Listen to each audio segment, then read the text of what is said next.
Hỏi rằng người yêu anh thế nào, hỏi rằng người yêu anh yêu được bao nhiêu. Người chẳng hề suy nghĩ nói rằng em sẽ yêu suốt đời, cho dù dòng tố không đổi rời. Hỏi rằng ngày mai nếu không ai, hỏi rằng ngày mai đây em sẽ ra sao.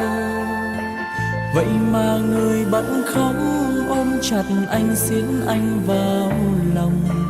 Muôn đời em chẳng thể nào thiếu anh. Mà giờ đây người đã ra đi không một câu, người đã quên lời hứa năm nào, để lại anh lạnh vắng nơi đây trong màn mưa, nơi anh vẫn thường hay đón đưa. Người yêu ơi hãy nói anh đã làm gì sai để cho em phải bỏ ra đi.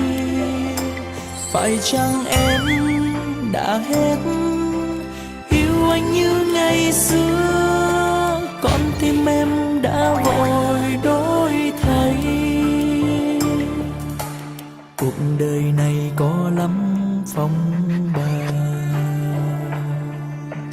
còn đường tình yêu thì nhiều ngang trái.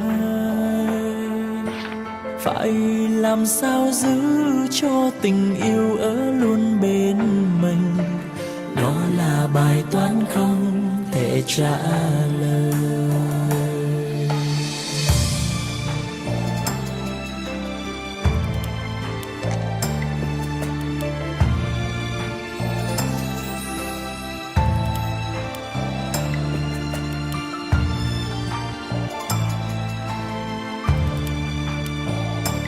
Mà giờ đây người đã ra đi không một câu, người đã quên lời hứa năm nào, để lại anh lạnh vắng nơi đây trong màn mưa, nơi anh vẫn thường hay đón đưa.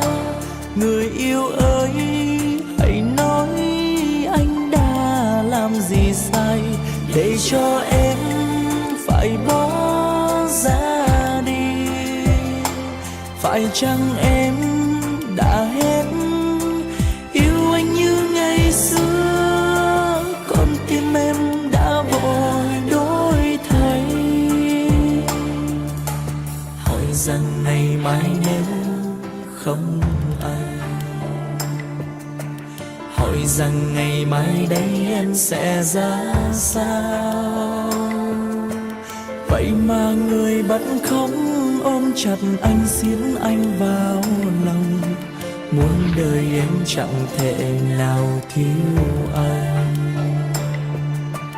Vậy mà người bận không ôm chặt anh, xiết anh vào lòng. Muôn đời em chẳng thể nào